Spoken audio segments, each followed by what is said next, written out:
Hi there. I'm excited to share this with you. I'll be releasing one chapter of my first book every week until the entire story is complete. You can listen while you're working, driving, or just kicking back in your favorite spot. Some chapters will be short, others a bit longer, but every one of them is free to enjoy. If it's not your thing, that's totally okay, no hard feelings. But if you like it, feel free to tune in each week or even share it with a friend. Can't wait for the next chapter? No problem. Scan the QR code on your screen to purchase the full book on Amazon. Happy listening. Chapter 6. Confirmation. As the door to the office closes behind Chad, the realization that it is over sinks in. The training and preparations made thus far were all useless. His pastor did not agree with what Chad heard, and Chad had already decided that such a verdict would mean that he was not hearing correctly. Surely, God could have done something to make the pastor agree if he truly wanted Chad to follow through with all the plans. It's taking forever to get out of this hallway, Chad thinks. The same hallway that ended too quickly before now drags on almost endlessly. Chad just wants to get out of the building to some fresh air. Somehow, the air inside has become stagnant to him and almost unbreathable. He knows that the air has not really changed, but that does not stop him from seeking relief from the suffocating feeling. As his footsteps echo in the hallway, he continues to contemplate his current situation. If I was not called to this, then how much time have I wasted doing this instead of whatever I should have been doing? And how did I get so off? Has the enemy been playing with my mind? Christians fight against the defeated enemy. They call him the devil, Lucifer, Beelzebub, and several other names. He was an angel created by God with authority and power over other angels. He was one of God's most beautiful creations until he decided to become God. His influence was so great that he convinced a third of the angels to rebel against God with him. They were all defeated and cast out of heaven. He came to earth to torment man, God's prized possession. His goal is to cause man to rebel against God, thus having them share in his fate. His only real weapon is mankind itself. He has lived for so long that he knows exactly what to say to convince man of any lie that they may want to hear. Worse yet, he speaks within the mind of a man and can convince that man that it is his own thought or idea. A man is less resistant when he thinks it is his idea. This gives the devil his greatest advantage. While this may seem like an unfair arrangement in favor of the enemy, it is actually very restrictive. He does not have the power to control or force his will on a man. He has to wait for a man to choose his way. In short, so long as a person can maintain a sober mind and thought, he cannot make them do anything. He can't kill, so he encourages suicide and decisions that will lead to destruction and death. It is man's job to recognize his lies and not allow him to get his way. As his hand finally reaches for the doorknob, Chad wonders how he could have gotten so far off. He opens the door, and the outside world rushes in. Sunlight, wind, and smells activate the five senses that Chad has been training so hard to hone. Immediately, his eyes catch hold of a sinister-seeming sneak, lurking ominously by the vehicles in the parking lot. The sound of the door opening draws his attention to Chad's direction. He quickly ceases his quest for easy gain, shoves his hands in his pockets, and walks off inconspicuously as if that was his intention all along. Chad wonders why, at a time such as this, does he have to see a man just as he is about to commit a crime? After all, he has his weapon with him and was prepared to give a demonstration anyway. However, the guy just left and abandoned his criminal endeavor. Chad comes to the conclusion that God must be trying to show him that his services as a hero are not needed. Why let me think so thoroughly that he told me to be a superhero? Well, I know that God knows my heart. He must know that I was only doing it for him. Even if I was wrong, my heart was in the right place, or was it? Was this really just my attempt at being like those people that I have studied for so long? I must admit, I do admire lots of stuff about many of them. But I never thought I would go this far and actually try to become one, or worse yet, blame God for it.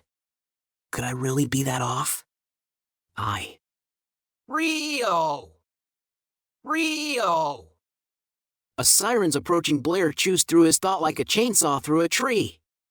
Chad looks to the right and sees a dark-colored four-door car whizzing by, followed shortly by two police cruisers with lights and sirens activated. He watches as they speed off into the distance. I wonder what they were running for. Chad thinks. What could I have done about something like that? What would I even be able to follow them in? I don't have a cool unregistered car or plane to follow them. What was I thinking? I don't want to go back and ask God again, because if I hear the same thing, I will be confused again. At least now, I have a clear direction to move in. Well, sort of.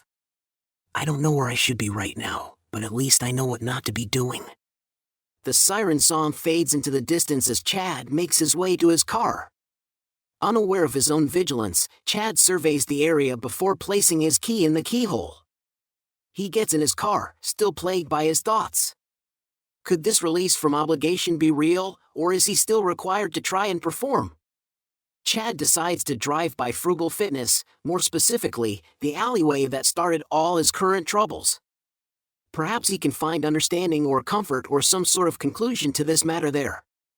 The drive there is almost non-existent. Chad finds himself so entrenched in thought that he is there before he knows it. The route from the church to the gym is one that he could drive in his sleep, being that he has traveled it so many times in his life. And indeed, this time, it is as if Chad was sleeping, and now that he has awakened, he finds himself at his destination.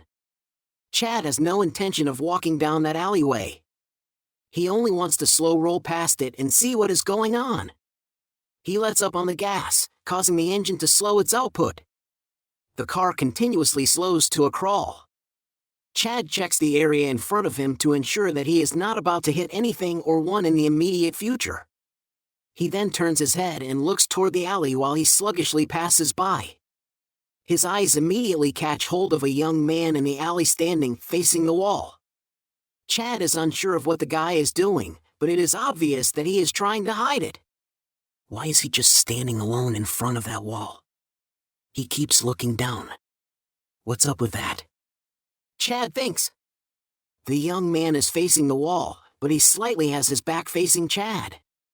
Chad can see something or someone on the ground on the opposite side of him, but with the young man blocking the way, it is hard for Chad to see.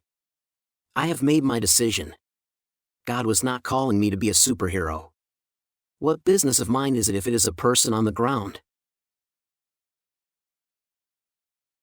What do you mean, who is a neighbor to the man? Is that really you? I'm trying to do what's right.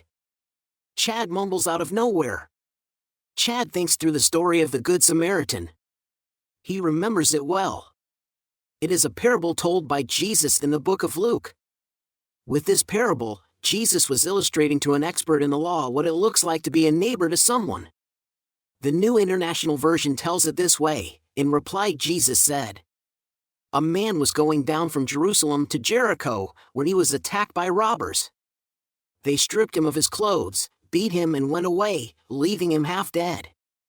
A priest happened to be going down the same road, and when he saw the man, he passed by on the other side. So too, a Levite, when he came to the place and saw him, passed by on the other side. But a Samaritan, as he traveled, came where the man was, and when he saw him, he took pity on him. He went to him and bandaged his wounds, pouring on oil and wine. Then he put the man on his own donkey, brought him to an inn, and took care of him. The next day he took out 2 denarii and gave them to the innkeeper. 'Look after him,' he said, 'and when I return, I will reimburse you for any extra expense you may have.' Which of these 3 do you think was a neighbor to the man who fell into the hands of robbers?" The expert in the law replied, "The one who had mercy on him." Jesus told him, "Go and do likewise." Luke 10 verses 30 to 37.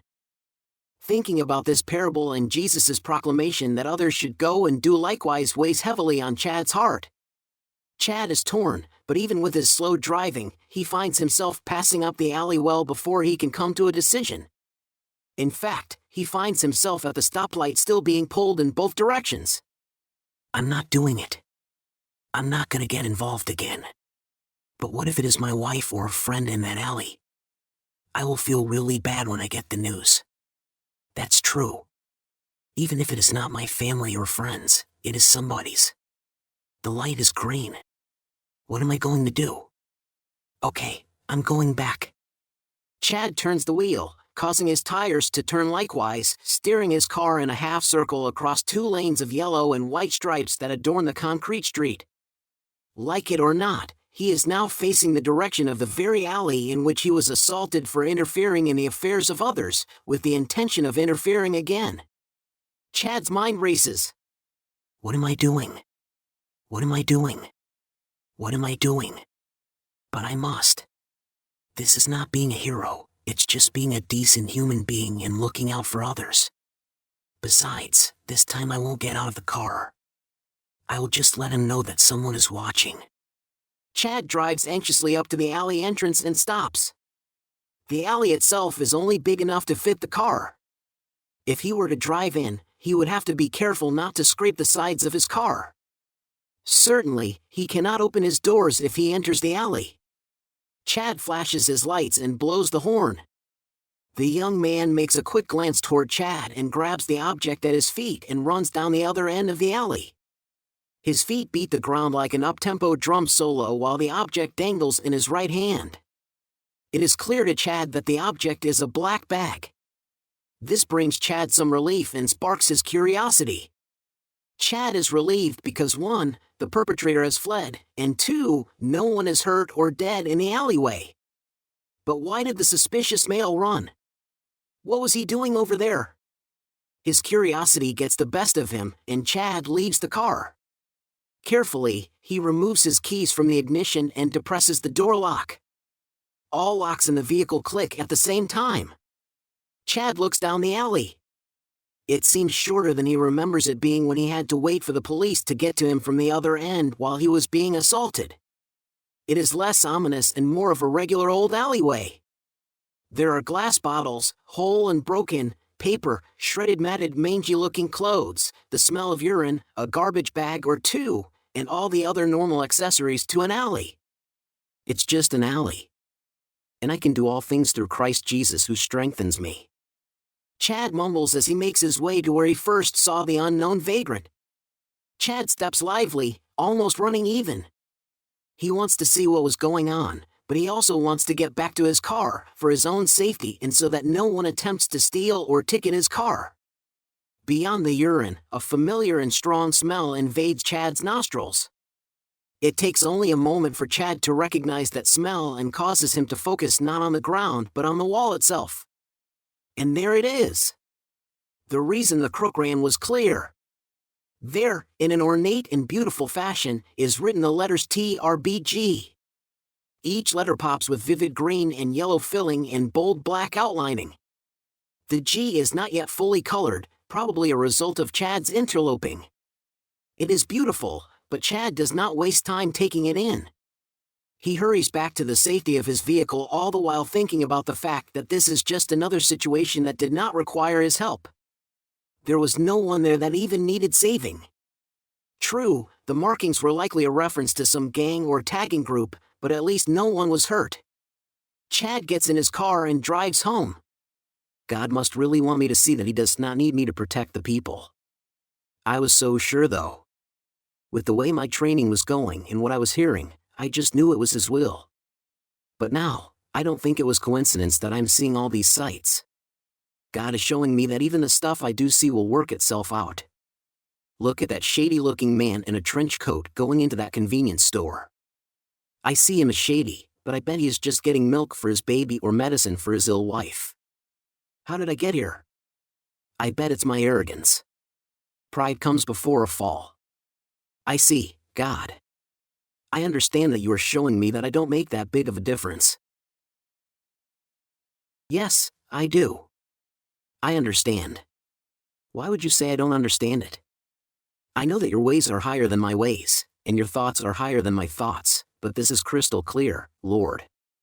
Chad always has conversations with God like that. Sometimes out loud and sometimes in his mind. Either way, he knows that God hears him. The Bible says that even a man's inner thoughts are transparent to the Lord, and he searches them freely. In fact, there is a saying among Christians. "The Lord knows my heart." It expresses that even when things do not turn out right, the Lord is able to see the good intentions of a person's heart, or bad intentions. Finally, Chad makes it to his home and is glad for the opportunity to hopefully rest his mind a bit, maybe even watch a movie with his wife. Chad enters the door, and it just seems like a "Hi honey, I'm home" type of day. "Hi, honey, I'm home," Chad yells. From the distance comes Karen's reply. "Welcome home. How did your meeting go?" Chad hadn't thought about it, but now that he was not going to be a hero, he no longer has to figure out how to tell Karen about it all. That's one less thing to worry about. "It went fine," he replies. "Did you hear?" Karen inquires. Her voice is coming from way up the hall, possibly the kitchen. "Hear what, darling?" Chad questions as he walks toward the sound. "The neighbor's house got robbed today," Karen revealed in an astonished voice. He stops in place. "What?" Chad exclaims with interest. It is more of a statement than an inquiry, being that he heard exactly what she said. He is stunned. All the things that he has seen today, and now this, it is as if crime itself is giving him a raspberry for even considering crime fighting. "Which neighbors?" he asks. "The ones across the street to the left. The cops came out and did fingerprints and everything. If you were here and in the study like you normally are, you might have seen them," she answers. In order to show that he is paying attention, Chad just says, "Wow," as his thoughts carry him elsewhere. "God knew I was going to be gone at the time of this crime. Coincidence? I don't think so. If I had been here, I might have tried to interfere and do the whole hero thing. He made sure that I was at the meeting, getting the information I needed before doing something stupid. It is so yet another confirmation that I must have heard wrong. I'm tired of thinking about it all. I just want to watch TV and space out." Chad is tired of putting things together and trying to make it make sense. Usually, he would talk to God, but given his recent situation, Chad is trying to avoid that. He is not sure of what he hears anymore, and the easiest way to avoid hearing is to stay too busy, i.e., watching TV or doing chores. "That's pretty close to home, huh?" Karen says, prolonging the conversation. She makes her way to the front where Chad is. Chad just wants to shut down. "Yeah, it is," he says cordially, and then switches subjects. "Do you want to watch a movie tonight, darling?" "I just want to watch something good." "Of course, and I know the perfect one, but I have to finish doing my housework first." She pauses as she looks down and sees something dangling just past his shirt line. "Is that your hammer weapon thingy? It looks cute tied up like that. You took it to see the pastor?" she inquires. Chad thinks about it for a second and realizes that the meteor hammer was just dangling from his side. "Yeah," Chad answers.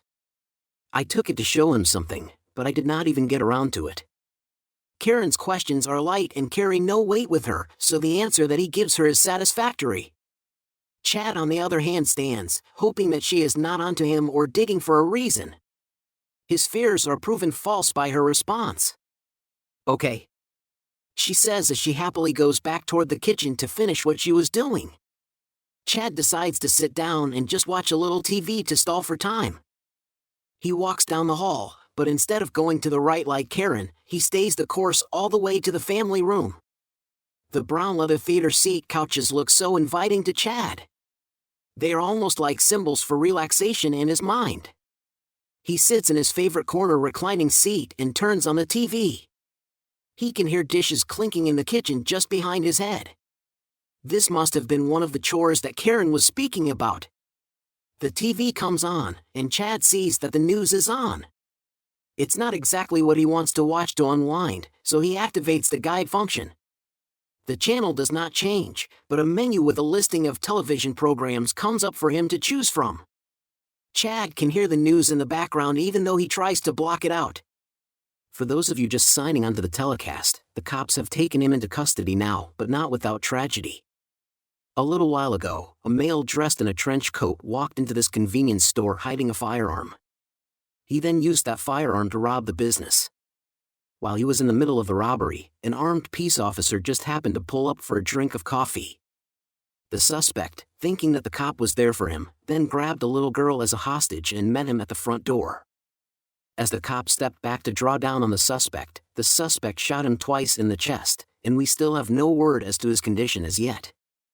Chad's mind snaps like a rubber band back to the man he saw as he was leaving the alley.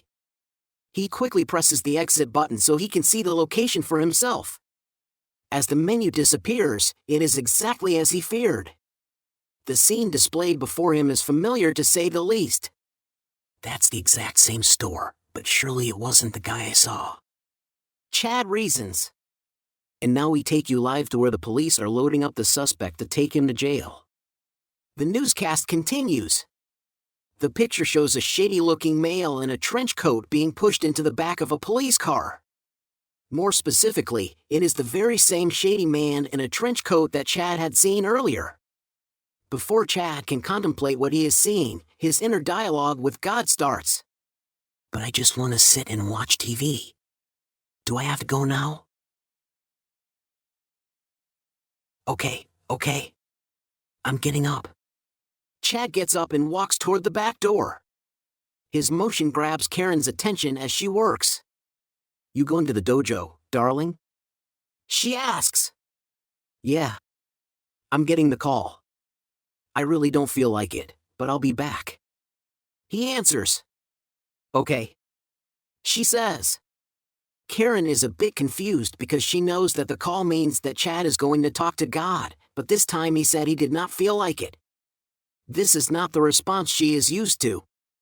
Then again, she has not been privy to information on what Chad has been going through or tasked with lately. Because he knew she would not accept what he thought he was being called to do, Chad chose to put off the open, honest conversation that should have been had in the beginning. His plan to save on mental anguish may have backfired on him. Now, he finds himself alone in his struggle to do what is right.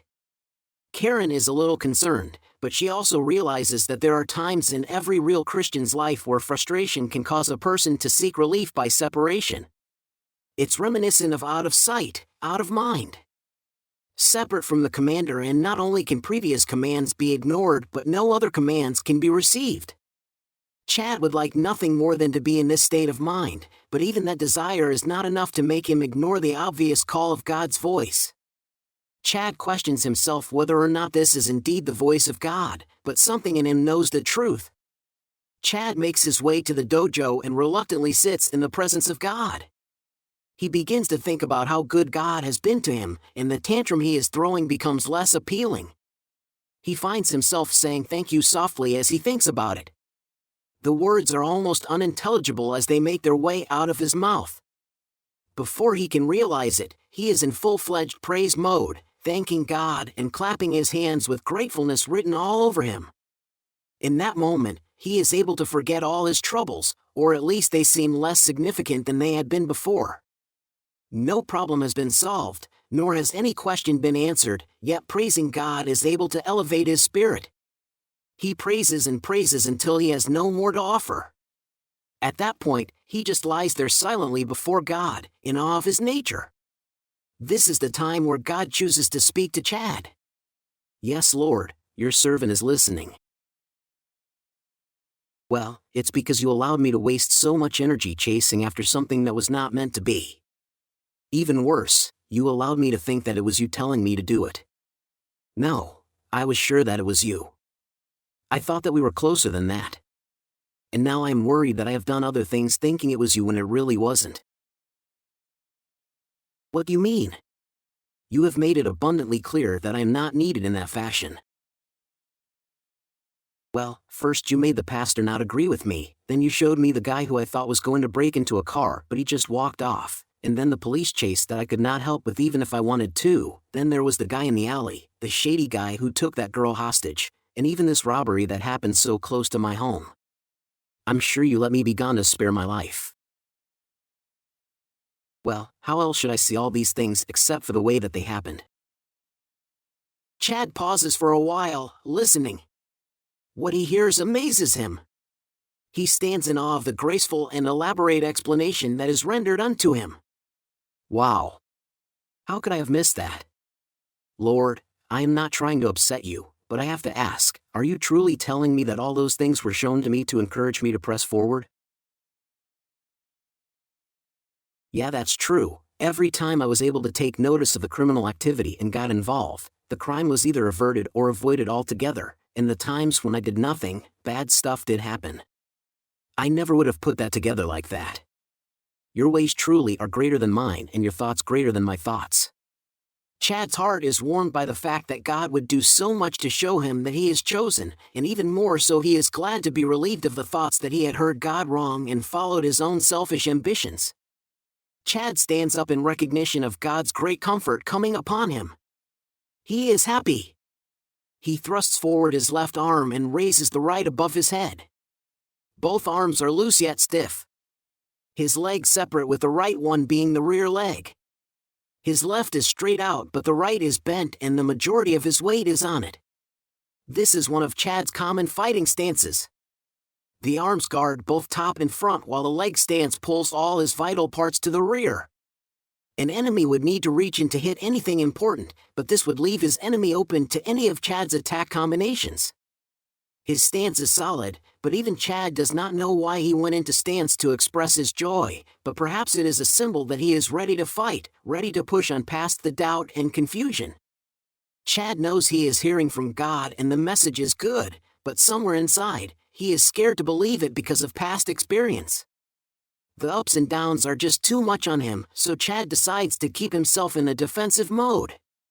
He will believe the word, but somewhere deep down, he will expect and even wait for the word that it is not what he thinks.